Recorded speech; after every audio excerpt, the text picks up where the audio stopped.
O último atentado terrorista na Alemanha já reacende a discussão em torno da política migratória do atual governo de Angela Merkel. Isso porque o terrorista era um jovem do Afeganistão que chegou na Baviera junto com outros imigrantes no último verão. A chanceler alemã Angela Merkel recebeu nesta quarta-feira a nova premier britânica, Theresa May. É pelo mesmo motivo de May ter assumido a liderança do Reino Unido que a popularidade de Merkel vinha subindo entre o povo alemão. O apoio público a Merkel aumentou desde a aprovação do Brexit, o que ajudou a reverter uma queda na aprovação da imagem causada pela crise de refugiados. Mas desde segunda-feira, o caminho foi revertido novamente.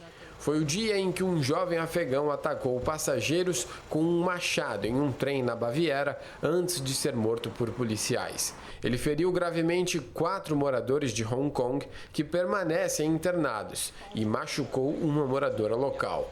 Uma bandeira do Estado Islâmico foi encontrada na casa do terrorista. O grupo reivindicou a autoria do ataque, dizendo que o responsável era um seguidor. Com 17 anos, o que já se sabe sobre o agressor é que era um imigrante. Ele chegou à Alemanha como um menor desacompanhado e foi registrado como refugiado no dia 30 de junho do ano passado. Em 2015, a Alemanha recebeu cerca de 1 milhão de imigrantes, muitos fugindo de guerras, como a do Afeganistão, além da Síria e do Iraque.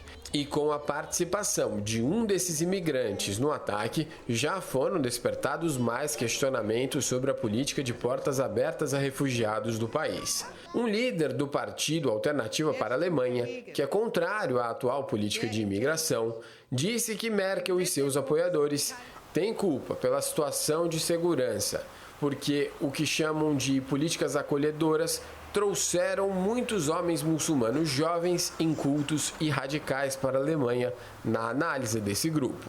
Cientistas políticos do país afirmam a jornais que, nas mentes de muitas pessoas, a chegada do agressor está ligada diretamente a Merkel e a políticas liberais de recepção a refugiados. Moacir, você é historiador e a gente sabe que para entender muita coisa do que ocorre hoje, a gente precisa às vezes voltar ao passado para tentar compreender. O exemplo disso é o que está ocorrendo agora, com essa imigração em massa em direção à Europa. São imigrantes que saem de países que, de alguma forma, foram afetados por países da Europa, sejam os países africanos, de onde a Europa extraiu o que podia extrair, sejam países do Oriente Médio, onde a Europa até hoje continua tendo influência e interferência na política local. Parece um problema muito difícil de equalizar, porque são cobranças de dívidas antigas que precisam ser resolvidas hoje por quem diretamente não tem relação, mas de alguma forma o resquício histórico traz uma obrigatoriedade de se trabalhar com isso. Suas observações são muito pertinentes.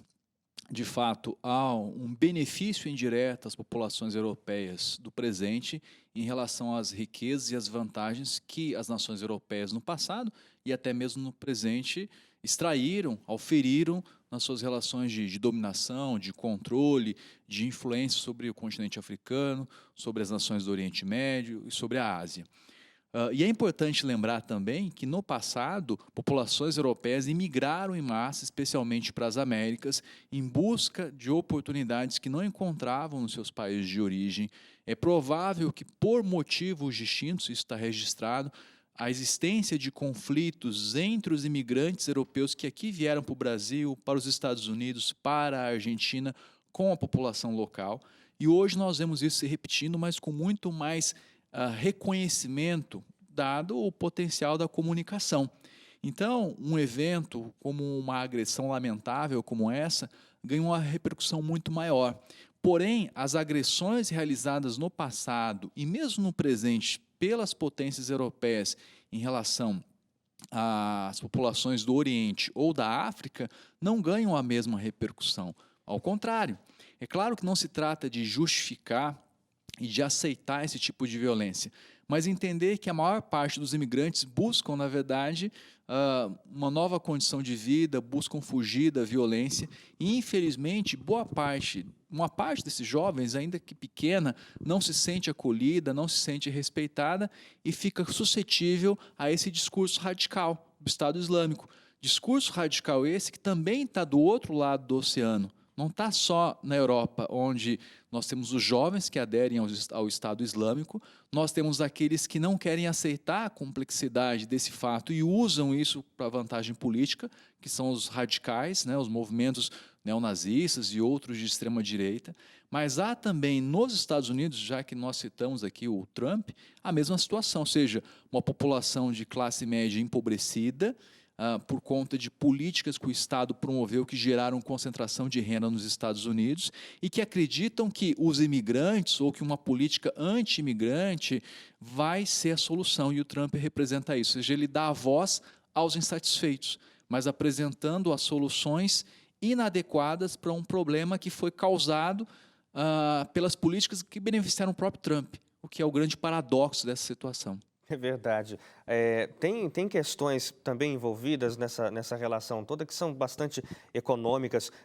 Por exemplo, essa imigração em massa. É claro que a gente fala muito aqui no jornal sobre as responsabilizações, a responsabilidade da comunidade internacional para atender essa demanda de refugiados, mas o impacto que isso causa para os países também é grande do ponto de vista social, do ponto de vista cultural, dos impactos culturais e da própria economia também, não é? Porque é preciso que haja um aporte, um suporte financeiro dos países que não estavam esperando por isso para poder receber essas pessoas. Olha, o que a gente pode colocar do ponto de vista histórico é que esses custos, esse impacto, eles são proporcionais ao impacto que as interferências das potências ocidentais causaram ao longo do tempo. Então, vamos pegar um evento recente, que foi a invasão do Iraque pelos Estados Unidos, seus aliados, especialmente a Grã-Bretanha. Há alguns dias, um relatório lá na Grã-Bretanha assumiu que o apoio à invasão ao Iraque foi precipitado, que não era o caminho. O Estado Islâmico, o conflito na Síria, a instabilidade do Oriente Médio hoje é resultado de soluções equivocadas tomadas em 2003. Isso se reflete nessa onda de imigrantes que vão à Europa buscando refúgio. Então,